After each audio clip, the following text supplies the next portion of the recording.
Bukit Watu Bukit, view pantai selatan. Dahsyat, luar biasa.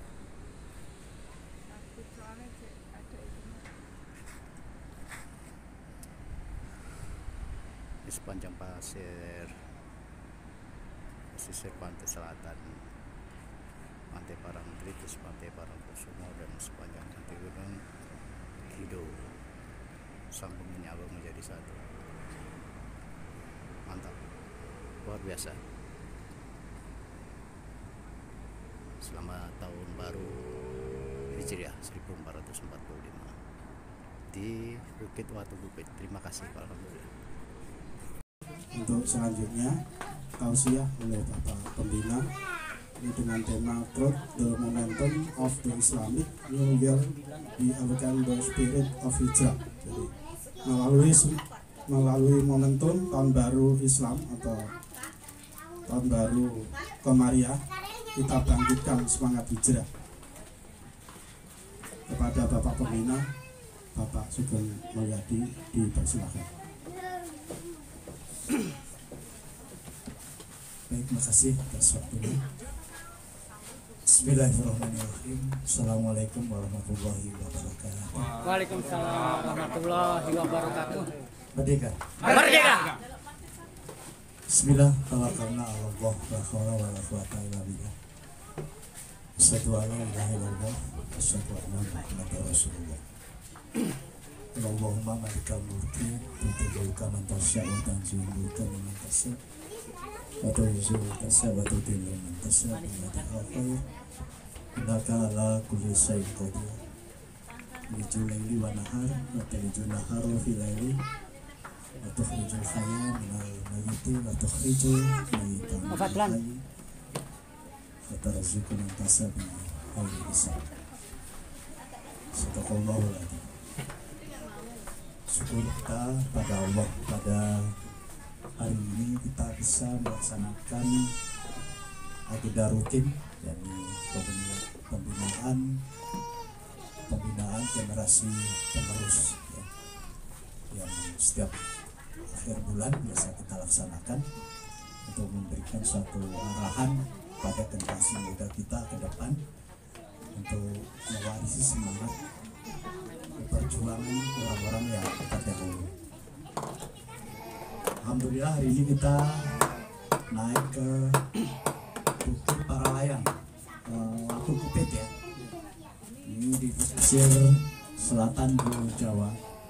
Kita lihat membentang luas di selatan sana adalah lautan Indonesia bagian selatan. Membentang luas hingga sampai ke kutub selatan ini. Kutub selatan. Iya. Jadi ada Australia sebagian dan tembus langsung ke kutub selatan. Kita di puncak ketinggian di pesisir selatan ini di Watu Bukit. Mudah-mudahan ini kita terus pemancar energi di ketinggian yang sesuai dengan filosofi kita ya, untuk terus yudabirul amrun nasama ilal atik. Jadi kita ke puncak-puncak ketinggian untuk merakit satu titik demi satu titik. Kita bulan lalu naik ke mana itu? Watu Purbo. Oh, Watu Purbo ya. Ya, di Bukit Watu Purbo. Sekarang Watu Bukit. Watu Bukit, kemudian di Mongiri. Terus dari satu titik ke titik kita melancarkan satu energi di puncak-puncak ketinggian di seluruh penjuru. Mudah-mudahan ini menjadi satu doa agar kita bisa menghantarkan generasi kita ini dari satu perjuangan ke perjuangan berikutnya. Kita sangat bersyukur baru saja kemarin kita memperingati 1 Muharram 1445 Hijriah, yakni tahun baru Hijriah. Kita memiliki satu spirit untuk senantiasa memiliki satu mental hijrah. Ya, kemarin beberapa poin sudah kita ambil hikmahnya dari perayaan pada malam satu suro hingga satu suronya, yakni menghimpun satu persatuan dengan toleransi dan perdamaian untuk satu kebangkitan. Itulah hijrah. Hijrah itu adalah satu momentum di mana memaknai satu kondisi yang terpuruk dari zaman jahiliyah menuju satu zaman keemasan. Itu setiap 700 tahun periode itu selalu berulang, dan kita masuk di milenium ketiga ini juga akan melalui momentum itu. Oleh karena di satu hijriah kemarin kita membuat tema toleransi dan perdamaian sebagai satu landasan untuk membangun satu persatuan dan membangun suatu kebangkitan Indonesia Raya. Ya. Kenapa Indonesia Raya? Ya karena Indonesia ini adalah induknya sebuah negara, babonnya sebuah negara. Jadi kalau Indonesia ini baik, maka seluruh dunia akan baik. Oleh karenanya ya ini menjadi satu pusat peradaban yang luar biasa antara jahiliyah yang hari ini terus menjadi satu pemikiran yang terus dikembangkan sehingga terjadi kegelapan di sana sini, banyaknya intoleransi, kemudian banyaknya keributan yang terus berkembang di media. Ya itu adalah satu kondisi puncak di mana ada satu sekelompok manusia yang tidak berpikir merdeka, ya, berhadapan dengan satu pemikiran-pemikiran yang menuju kepada satu peradaban yang lebih luhur, yang lebih mulia dan merdeka. Jadi ini nggak usah kaget, emang itu satu momentum.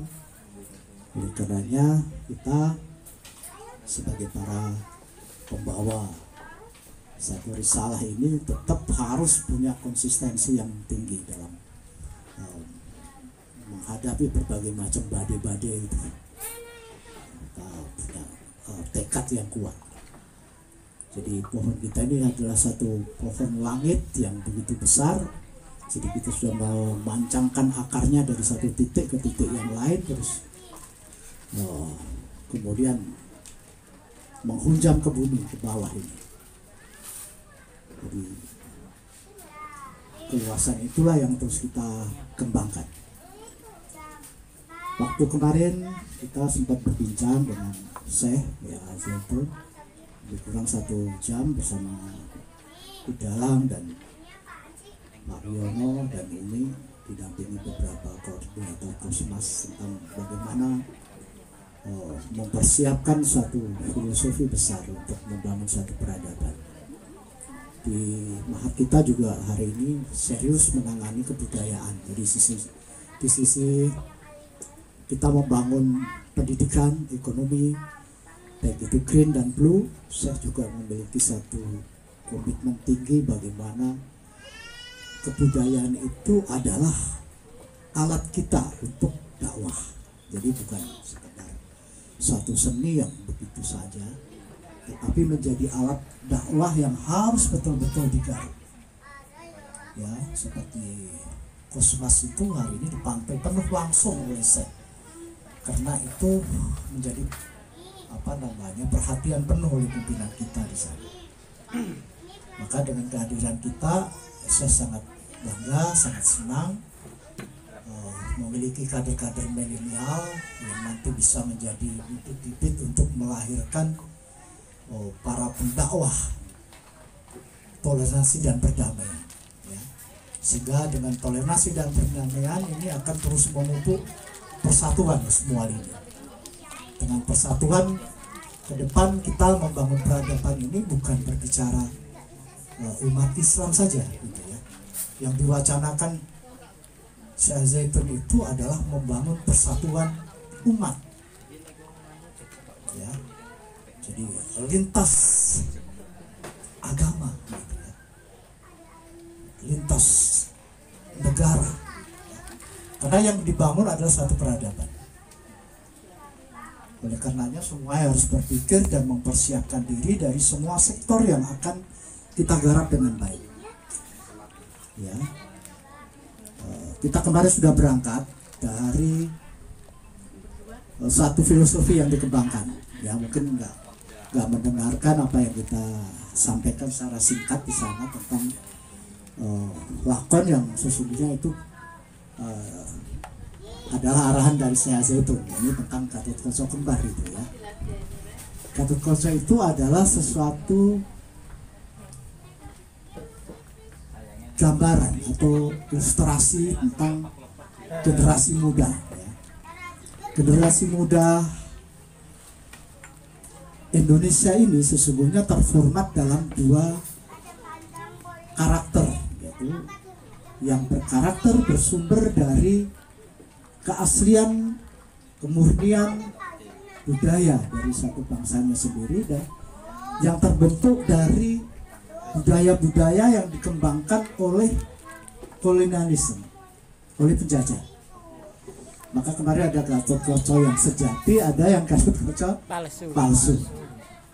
Jadi Gatotkaca palsu itu memang dibentuk dari satu karakter kolonialisme. Kolonialisme itu adalah karakter penjajah. Dia tidak mau bekerja keras gitu ya, tetapi ingin mendapatkan sesuatu yang enak, yang mudah gitu, dengan cara menjajah, merebut, kemudian menggarong, kemudian dengan segala cara gitu ya, dengan mengadu domba ya, dengan memfitnah, dengan suatu tipu daya. Jadi semuanya serba kepalsuan, penuh dengan kepalsuan. Maka dilambangkan dengan Palgunati yang menyamar menjadi seorang yang sama persis gitu ya, seakan-akan itu adalah Gatotkaca.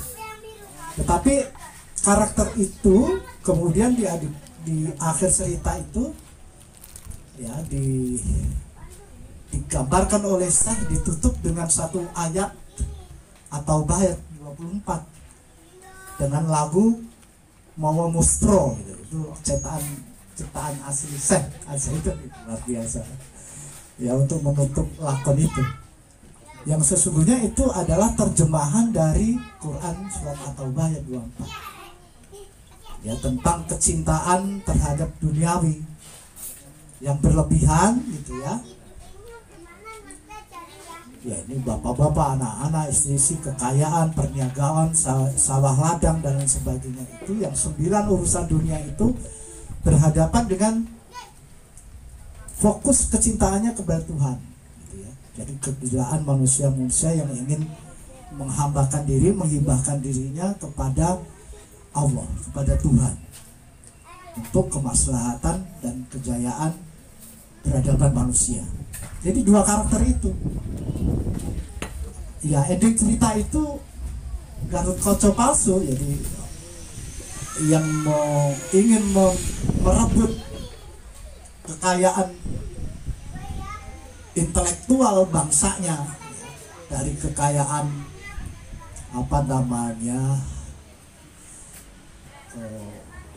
Cimat Kalimosodo yang itu adalah melambangkan kemerdekaan ruh gitu ya. Kemudian senjata cakra yang itu melambangkan ketajaman berpikir atau kemerdekaan berpikir. Kemudian Alugoro dan Nenggolo itu adalah kemerdekaan ilmu gitu ya. Itu diperebutkan oleh dua Gatotkaca itu, sehingga terjadi pertempuran antara dua karakter. Satu karakter yang palsu itu harus terkubur di dalam kendogo. Kendogo itu adalah suatu tempat yang berisi air, artinya seperti kendi yang diisi air, Pak. Itu yang diperebutkan. Jadi Gatotkaca yang asli, dia mampu lepas dari kendogo itu, mampu keluar kembali dari kendogo yang berisi air itu. Tapi yang palsu itu ya, digambarkan oleh Syekh, dia terlalu banyak minum di kendogo itu gitu ya. Jadi saking rakusnya ingin dimakan, ditelan semua, akhirnya kembung dan mati di situ. Ini kan ceritanya hari ini, Pak. Seperti kekayaan Al Zaitun yang triliunan itu oleh Gatot Kaca yang palsu itu, kan ingin direbut, ingin ditelan semua sama mereka, ingin direbut, diblokir kan gitu kan. Setelah diblokir nanti ingin dibagi-bagi kan gitu kan. Ghanimah, harta ghanimah. Ghanimah katanya. Itu nanti ya kita nggak akan kehilangan kekayaan itu, karena kan itu hanya sifatnya sesungguhnya imateri. Yang material sejati itu terletak pada 3 pusaka itu nggak bisa hilang kekayaan yang sejati itu, karena itu adalah kejiwaan, pemikiran dan ilmu. Kalau yang hari ini mau diambil, itu akan membunuh dirinya sendiri, karena dia akan memakan satu benda yang akan masuk ke perutnya itu. Makanya saya kan waktu zikir Jumat itu pernah menyampaikan toh, ambil semua, ambil. Kita akan membuat 10 kali lipat, 15 kali lipat. Kenapa berani begitu? Karena kita yakin memiliki merdeka roh, kekayaan yang tidak terbatas. Yang pernah diberikan mau dikembalikan. Iya, silahkan yang rakus-rakus itu ambil semua, gitu ya. Karena itu tidak akan menjadi apa-apa. Karena sesungguhnya kekayaan yang sejati itu adalah kekayaan roh, kekayaan intelektual, dan kekayaan keilmuan. Makanya kan kami kemarin juga sampaikan, naik ke langit. Sa'adatul Basariyah itu kerajaan langit. Di situ kekayaan rohani, kekayaan intelektual nggak ada habisnya, kekayaan ilmu nggak ada habisnya. Maka ciptakan beratus perusahaan, beribu perusahaan ke depan. Ya, dengan kekayaan roh, kekayaan intelektual kita bisa bekerja sama dengan siapapun. Kita memiliki konsep dan perencanaan yang hebat. Kita punya cara-cara yang sangat intelektual untuk bisa mengambil semua kekayaan-kekayaan yang imateri itu. Jadi sesungguhnya kekayaan yang sejati yang ingin kita kembangkan dalam tahun-tahun ke depan, kita akan masuk ke zaman keemasan itu, ya, dilambangkan dengan hadirnya pamong sejati atau Kilurah Semar Betro Noyo. Bukan ulama-ulama palsu yang mengajarkan keterbatasan berpikir yang hanya berpedoman kepada kitab-kitab yang ada, tidak mengembangkan pemikiran. Jadi betul kata para pujangga dulu bahwa Semar akan balik gitu ya. Semar akan balik kembali, karena yang dikembangkan itu adalah konsep-konsep pemikiran yang terus dikembangkan ya, di dalam membentuk satu karakter ke depan. Jadi dengan merdeka roh ya, merdeka pikir, merdeka ilmu, itulah apa yang disampaikan oleh Pamong Sejati, di mana manusia itu ke depan tidak dibatasi pengetahuannya oleh satu pembatasan yang sempit, seperti ritualitas, seperti agama, seperti kebudayaan, tetapi manusia akan diangkat kepada pemikiran yang universal, dan itu generasi milenial ke depan, karena sudah mengkaji beberapa zaman. Jadi nggak bingung orang mau nyanyikan lagu apapun, kalau itu bagus, ada hikmah di dalamnya, kita ambil nilai-nilainya, itulah yang namanya spiritualitas tanpa batas. Jadi suprastruktur. Kalau manusia, otak manusia yang kemudian didorong oleh rohani dikembangkan dari spirit di dalam kita memahami sebuah nilai-nilai, hanya mengambil pada satu nilai saja tertentu, maka menjadilah manusia yang terbatas, yang akhirnya hanya merasa dirinya benar gitu ya. Padahal jelas ya, dalam kitab suci juga disampaikan bahwa al-haqqu mir rabbikum wala takunanna minal muntarin. Jadi yang hak itu hanya dari Tuhan, dari Rob kamu, dari pengaturmu gitu ya. Sementara kita semua ini adalah makhluk pembelajar yang harus mempelajari apapun. All. Jadi Al-Quran itu bukan satu kitab yang terbatas yang hanya 6.666 ayat itu. Itu namanya spiritualitas terbatas. Jelas kok. Al-Quran ini kalau ditulis dengan tinta lautan ini, cukup nggak itu tintanya? Tidak cukup. Tidak cukup. Maka ulama-ulama Belanda itu mengartikan Quran itu ya Quran yang di kitab itu. Itu namanya pembodohan umat, pembodohan generasi. Kalau mau lihat Al-Quran yang sesungguhnya adalah Al-Quran yang tak terbatas, yang all, yang semua harus kita baca. Ya, yang ditulis dengan tinta lautan itu tidak cukup. Ya, tidak bisa bayangkan seperti apa itu tulisannya itu, Pak.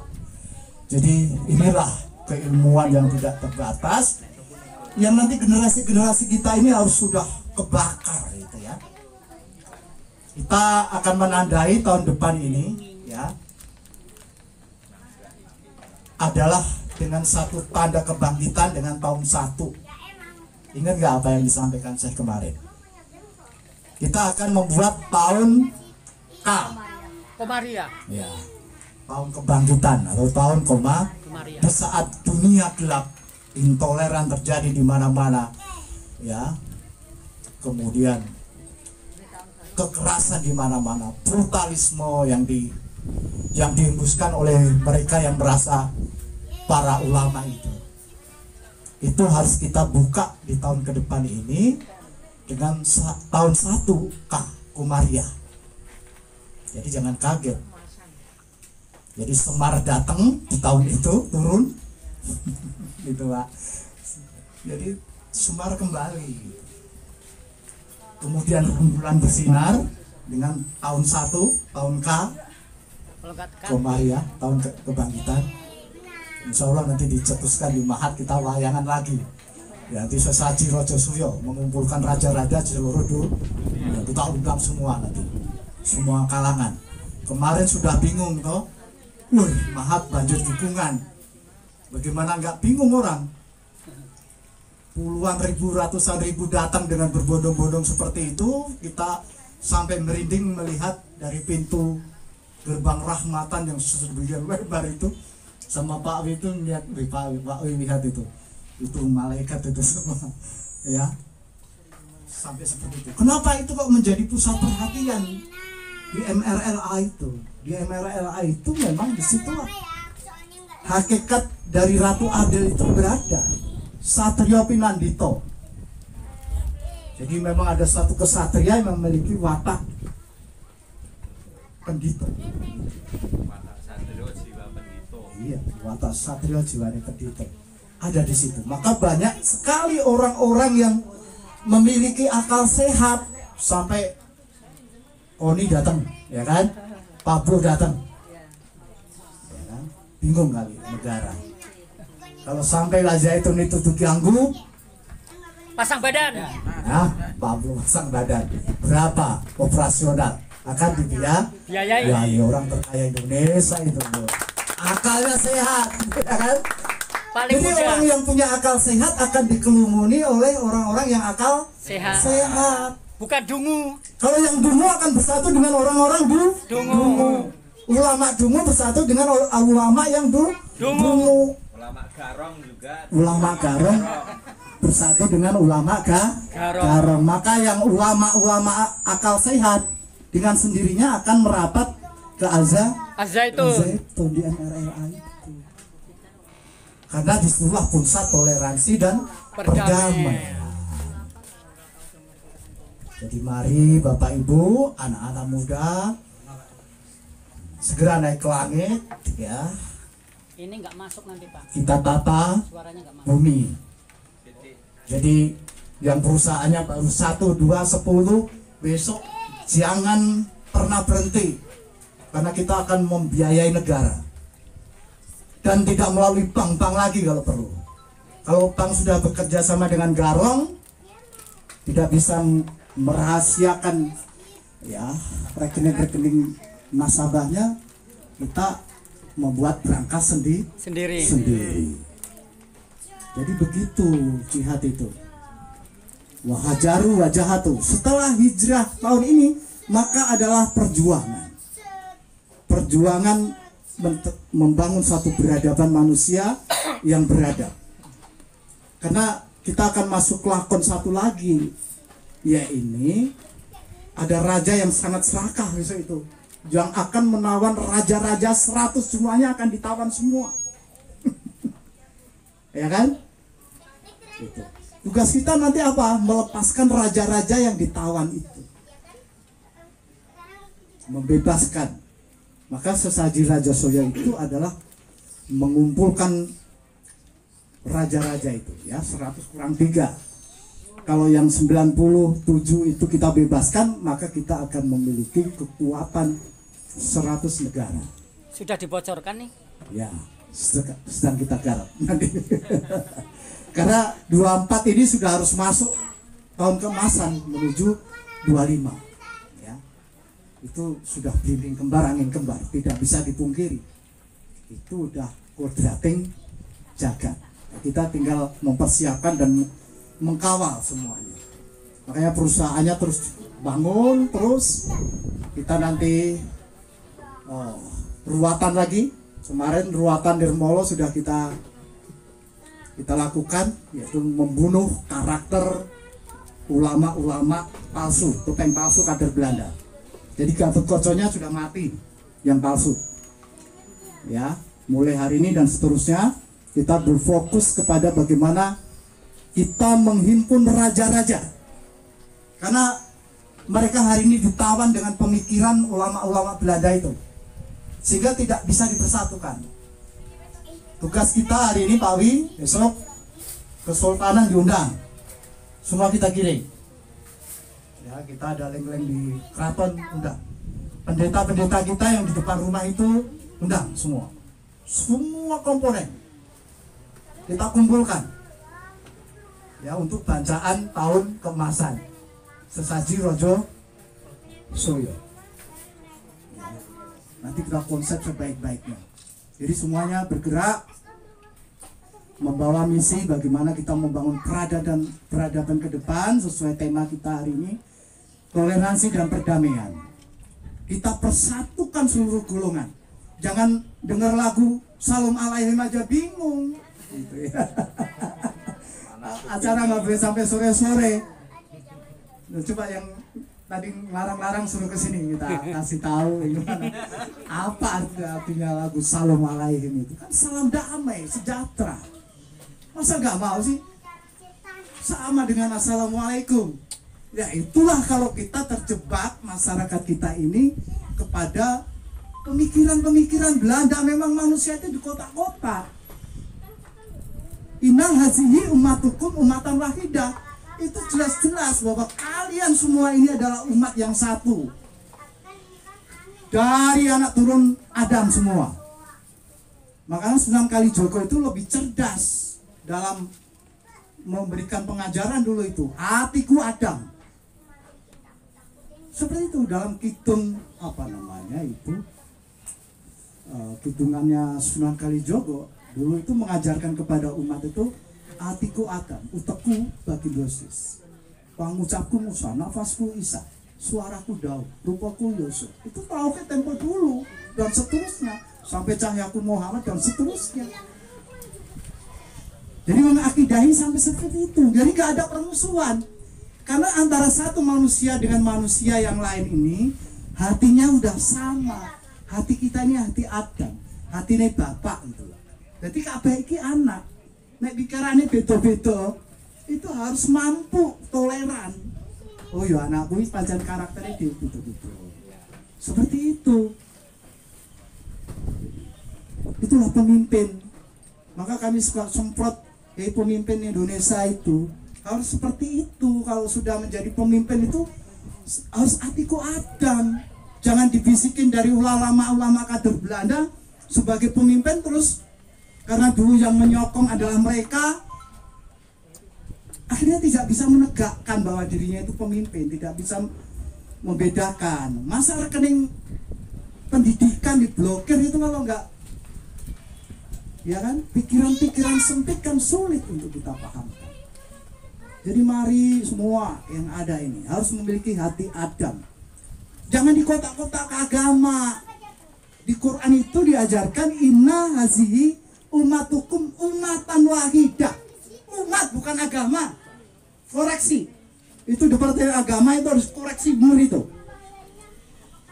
Jangan di umat diartikan agama, kacau. Ini kan politik Belanda agar umat manusia itu terkotak-kotak oleh agama. Padahal dulu oleh Muhammad itu, hei Taurat, Injil, Zabur, kalian ini adalah umat yang satu, ya kan? Seperti itu. Maka generasi milenial ke depan, Purbo Jagat, Sekar, Ningrum, Kiki, dan anak-anak muda yang lain sudah harus memformat di otak ini, di dalam jiwanya ini, one line, one road, one law. Yang namanya Tuhan tuh apapun kalian menyebutkan, mau menyebutkan Yahweh, mau menyebutkan Allah, mau menyebutkan Elohim, mau menyebut Allah, ya itulah Tuhan yang satu. Keterbatasan manusia dalam memahami Tuhan, gitu, itu harus ditoleransi. Karena antara manusia satu dengan manusia yang lain baru berjalan menuju jalan Tuhan. Ada sirotnya, ada sabilnya, ada toreknya, gitu ya. Itu perjalanannya, mengenal itu. Jadi kalau memang harus dikoreksi, koreksi. Quran Departemen Agama perlu dikoreksi, koreksi. Ingat, di Quran 21 ayat 92, Quran 23 ayat 62, itu menyebutkan demikian. Di situ jelas-jelas umat hukum, umat kamu, bukan agamamu, gitu. Jelas itu, jelas sekali. Sehingga kita tahu bahwa memang kitab-kitab kita ini masih mengambil dari pemikiran-pemikiran si Belanda keparat itu. Kolonial itu memang tuh untuk masuk ke Nusantara dulu dengan cara memecah belah umat, mengadu domba. Ya, maka jangan kaget, di dalam satu agama pun alirannya pun macam-macam. Belum puas, di dalam satu organisasi pun masih dipecah lagi. Itu kan politik belah bambu. Nah, kalau sekarang ada satu umat musuhi yang lain, tidak ada toleransi karena perbedaan pemikir, bahkan ingin memenjarakan, bahkan ingin merampok, itu sudah jelas-jelas ini sesuatu yang menyalahi peradaban. Makanya negara harus betul-betul hati-hati kalau tidak ingin dicap negara ini menghancurkan peradaban. Karena negara itu harus menjunjung tinggi peradaban. Jadi harus bisa membedakan mana ranah hukum, mana ranah pemikiran, mana ranah perbedaan pendapat, dan lain sebagainya. Itu hak asasi atau bukan. Ya, jangan sampai suatu pemikiran sampai ke arah kriminalisasi. Ini sesuatu yang akan merusak peradaban. Ya, hak yang bukan haknya tidak boleh diambil. Jadi mari semua kita mempersiapkan, karena tahun-tahun ke depan ini memang kita akan menghadapi satu perang. Mudah-mudahan sampai pada batas-batas perang pemikiran, ya. Sehingga di situ nanti kita bisa melaju terus untuk melakukan pembangunan. Dan satu sentral yang kita bangun ini, kita mengusung kemandirian. Karena dengan kemandirian, dunia perang 1 hari 1000 kali pun, kalau kita mampu mandiri, kita akan mampu membawa seluruh, ya, umat yang ada itu pada posisi kemandirian, tidak terganggu. Maka terus dikembangkan ke pembangunan-pembangunan yang fundamental terkait dengan pertanian, ya, dengan kelautan, yang itu adalah pokok-pokok kehidupan. Itu harus betul-betul dijunjung, yang terkait dengan ketahanan pangan, ketahanan energi, ya, ketahanan finansial, gitu ya. Full food and finance itu adalah kekuatan negara atau kekuatan sebuah organisasi.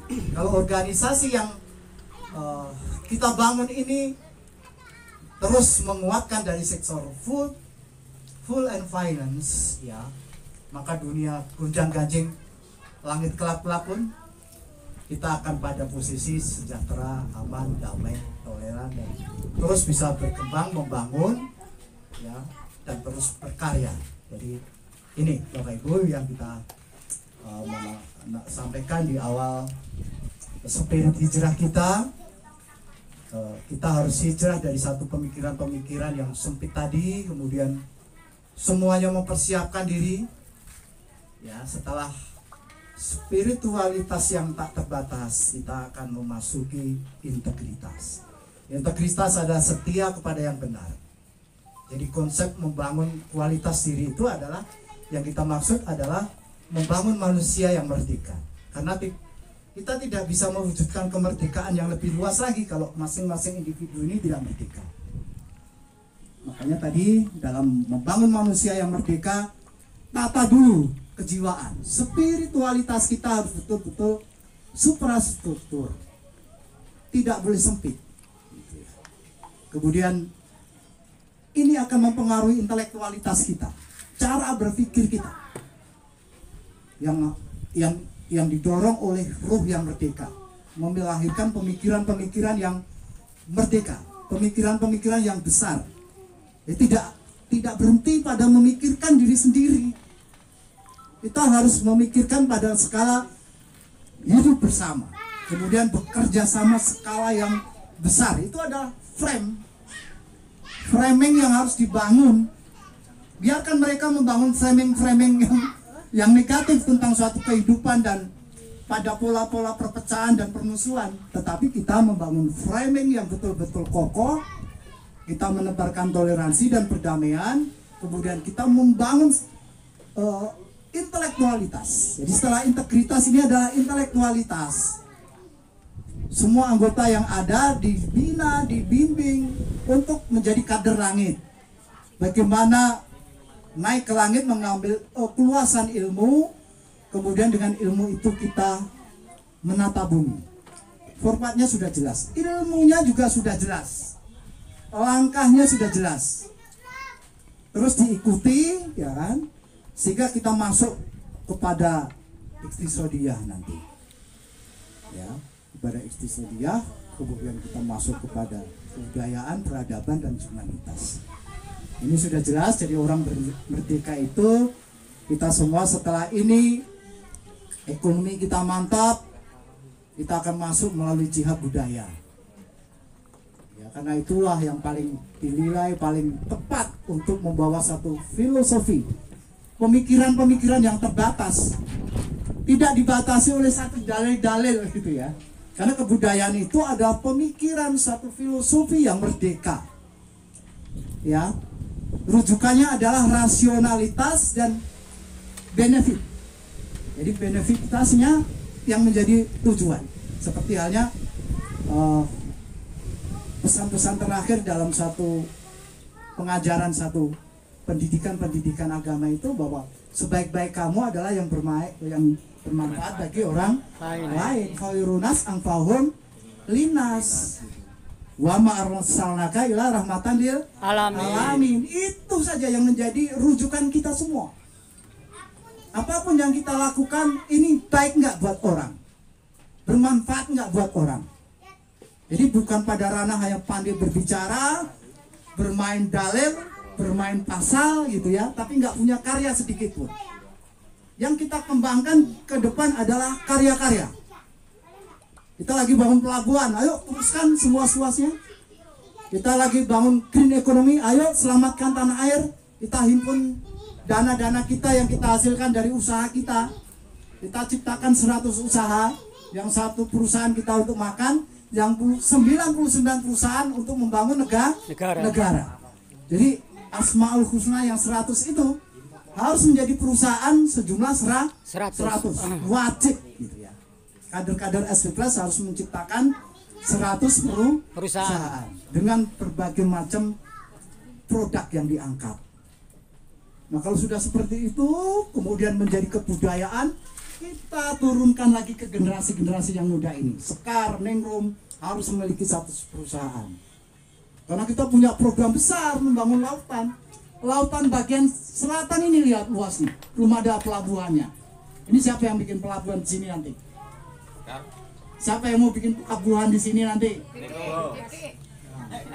Ayo, nama kapalnya dipersiapkan dulu. Ya.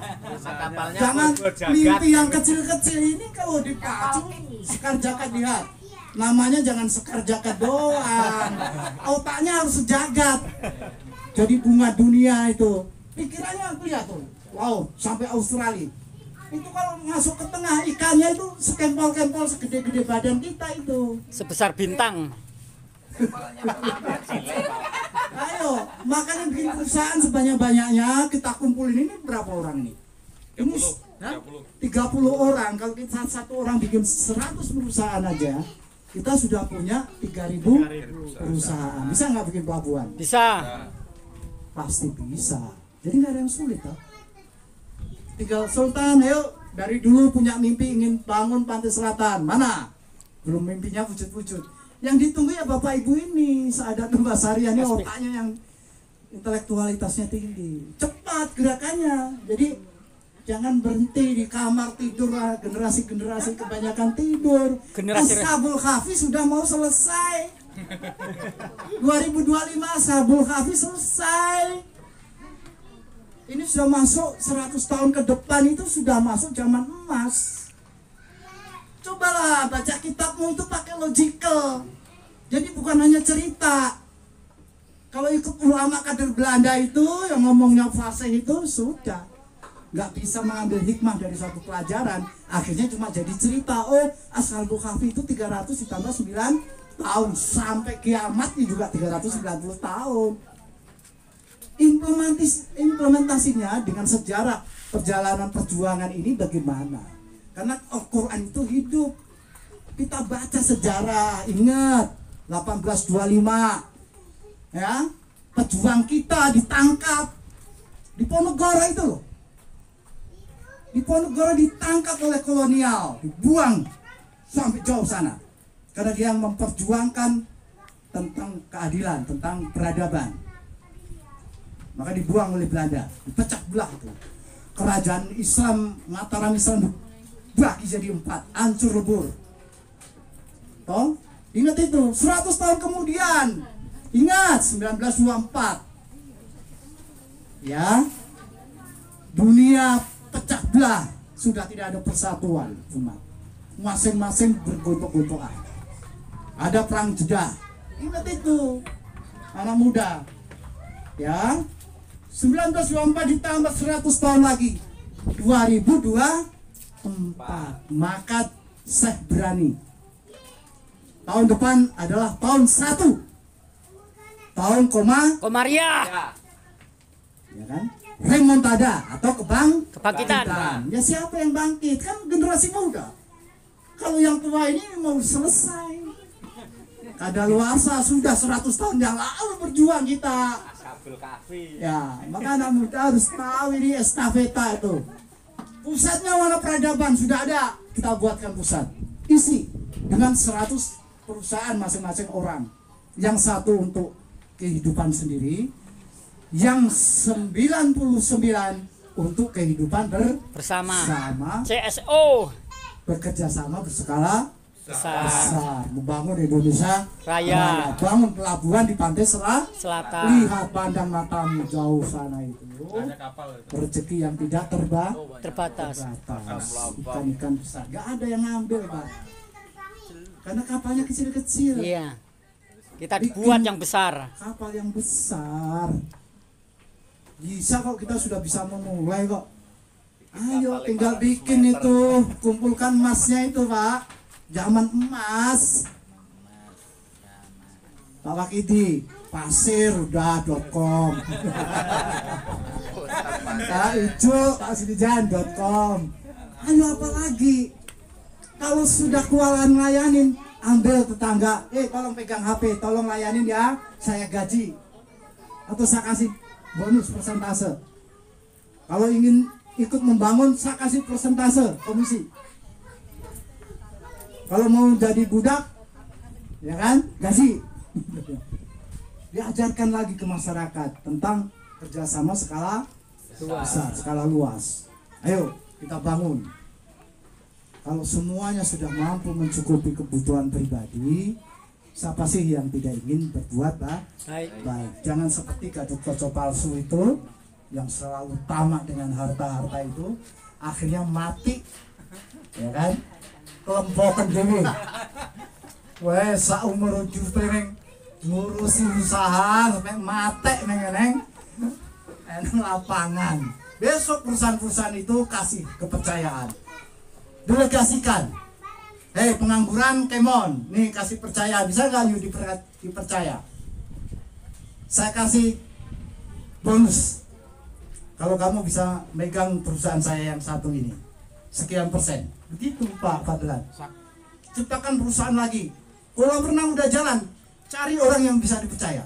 Saya nggak ada proyek-proyek itu saya pegang sendiri. Nih tarik, siapa yang bisa dipercaya? Profesional, you kan saya kasih.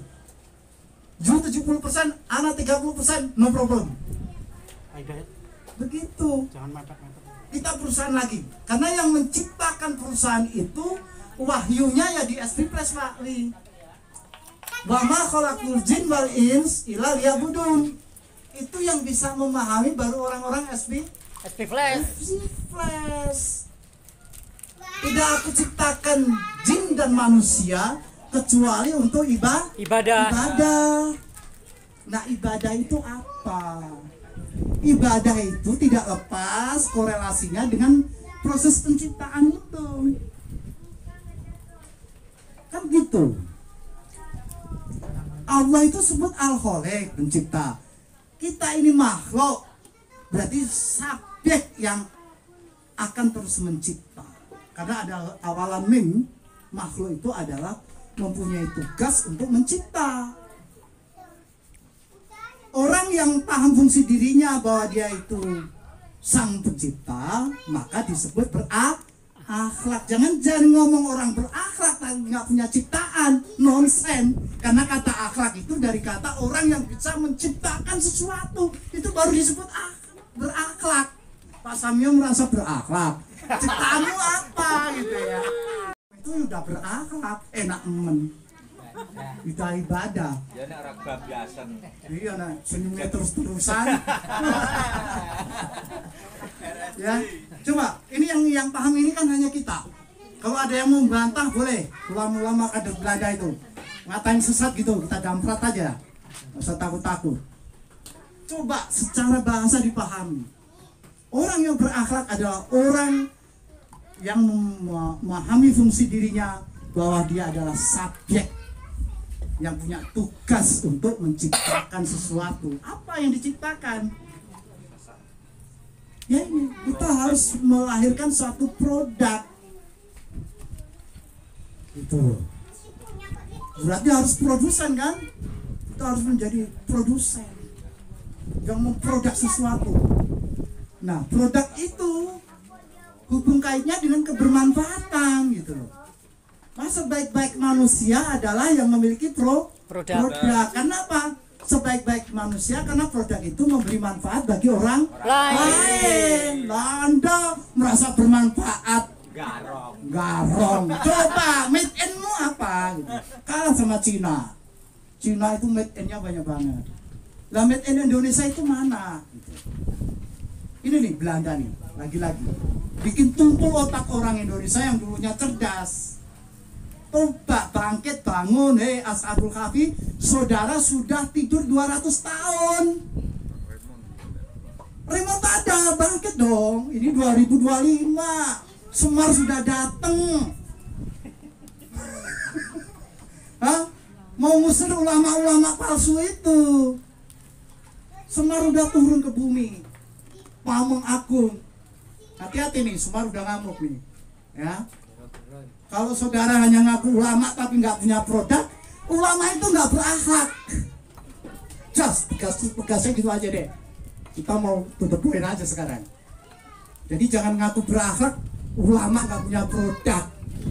Lihat, kita sekarang memproduksi segala sesuatu. Beras ada merek RM, RMK.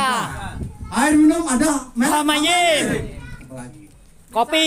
Kopi ada kopi KM, KD. Minyak. garam ada garam Moni, Murni.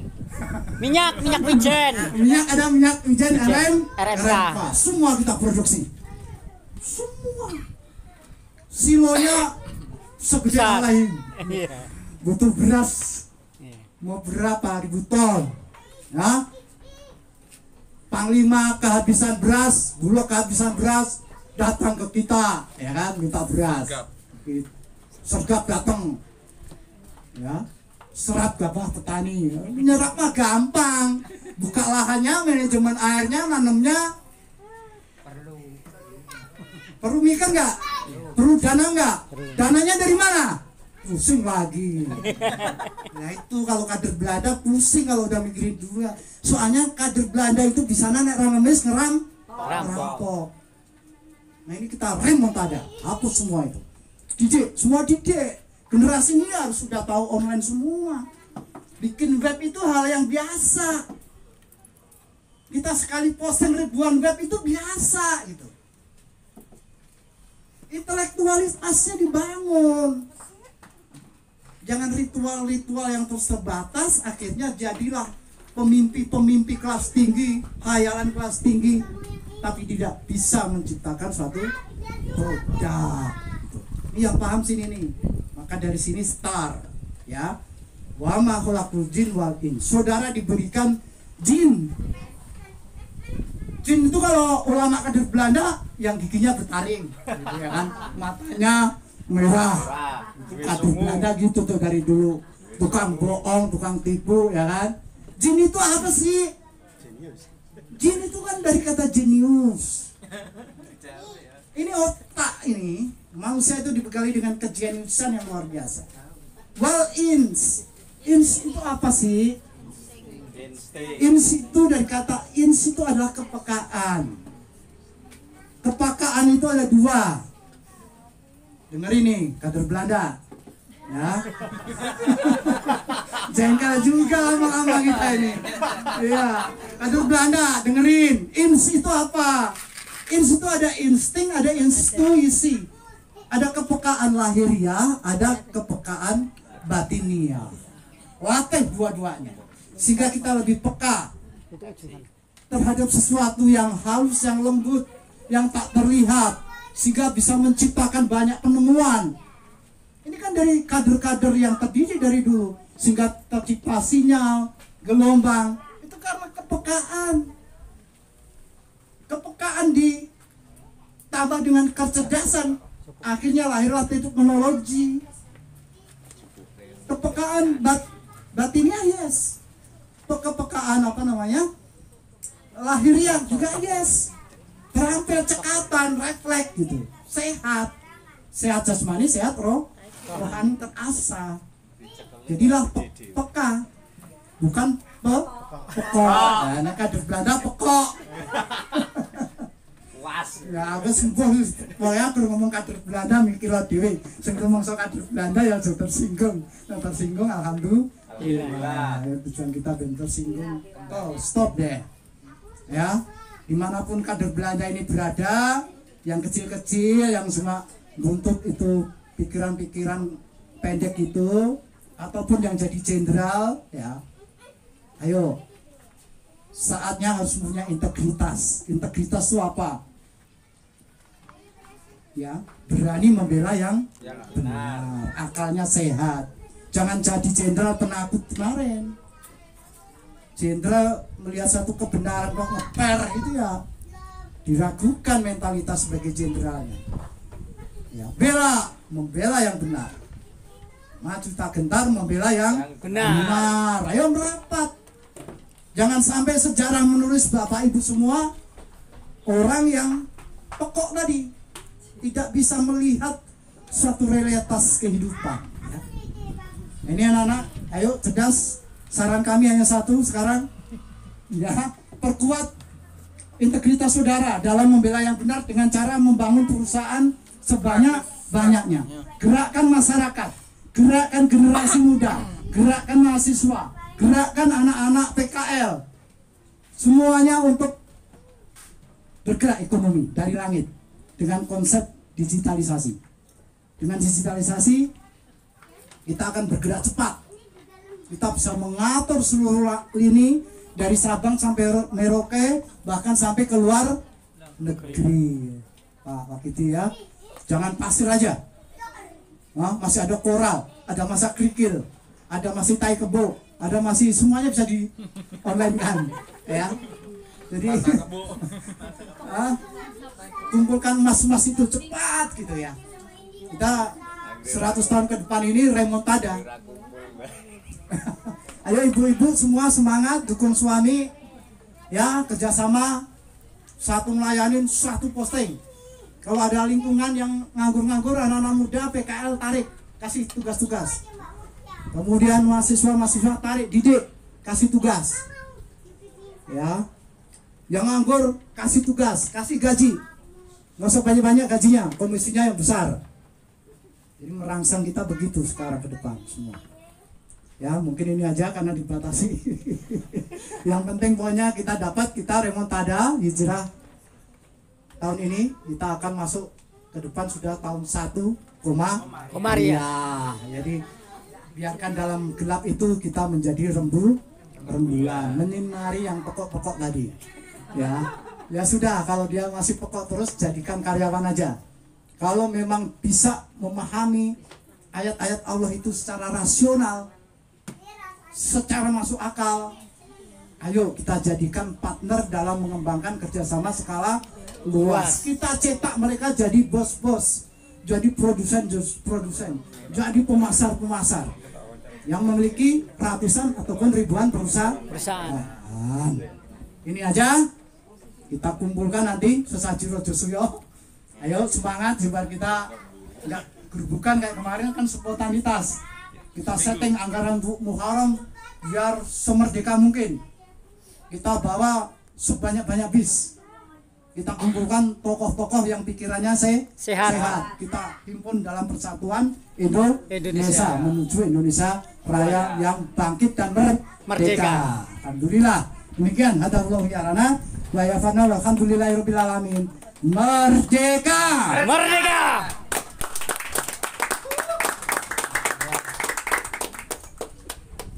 Terima kasih kepada Bapak Pembina dan siap pada kita semua. Kita berikan close sekali lagi.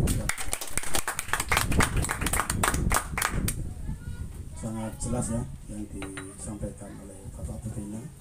Semoga apa-apa yang disampaikan Bapak Pembina bisa menjadi pencerahan pada kita semua.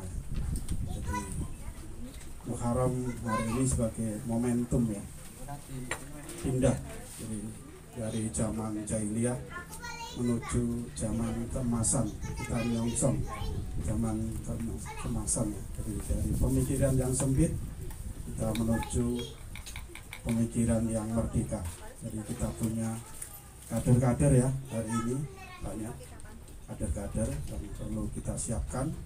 Bagaimana tadi Bapak Pembina memberi tantangan, jadi satu orang kader atau kita ya semua harus bisa bikin 100 perusahaan. Nah ini yang dapat kita ini ya, kalau kita lakukan insya Allah ini akan menjadi Indonesia yang merdeka, penuh dengan kekayaan yang kita ini ya wujudkan.